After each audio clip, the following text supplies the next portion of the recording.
আগের দিন রাতের একটু লেফট ওভার বিরিয়ানি ছিল, সেটাতেই আজকে সকালে ব্রেকফাস্টটা করলাম।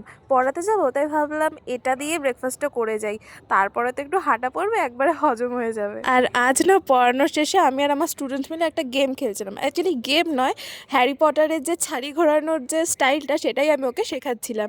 তারপরে এখন কি হয়েছে, এখন আমি ভুলে গেলে ও আমাকে বলে দিয়েছে ম্যাম এভাবে না ওভাবে। তো যাই হোক, এই যে আউটকামটা যেটা আমার স্টুডেন্ট বেশ ভালোভাবে রপ্ত করেছে। আর এই ঠান্ডা ঠান্ডা ওয়েদারে আমি তো মাঝে মাঝেই ছাদে চলে যাই একটু রোদ পোহানোর জন্য, বেশ ভালো লাগে এই রোদ্দুরের মধ্যে হাঁটাহাঁটি করতে। ইভেন আমি এখন ভয়েস ওভার দিচ্ছিও ছাদে দাঁড়িয়ে। আজ তো একটু বেলাই হয়ে গিয়েছিল স্নান করতে, এরপরে স্নান করে লাঞ্চ করতে বসে পড়লাম। আর একটু আমার ভিডিওগুলো চেক আউট করছিলাম। আর এই শীতকালে তো দুদিন বাদে বাদেই চুল ভীষণ ফ্রিজি হয়ে যায়, এইদিকে শ্যাম্পু করতেও ভালো লাগে না এই ঠান্ডার মধ্যে। আগের দিন আমাদের কলেজ থেকে যে আমাদের গিফট দিয়েছিল ফেয়ারওয়েলে, সেটাই আমি নিয়ে গিয়েছিলাম। আমার এক ফ্রেন্ড যেতে পারিনি, তো সেটাই ওকে দেবো বলে ওদের বাড়িতে এসেছিলাম। তো কলেজ থেকে তো আমাদের ফেয়ারওয়েল গিফট হিসেবে একটা ডায়েরি আর একটা পেন দিয়েছিল আমাদের। আমি তো এখনও পর্যন্ত আমারটা আনবক্স করিনি।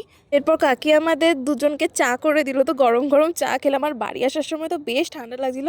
তো এই বছরটা তো এই ব্লগটা দিয়েই শেষ করলাম। তোমরা সবাই ভালো থেকো আর নতুন বছর ভালো করে শুরু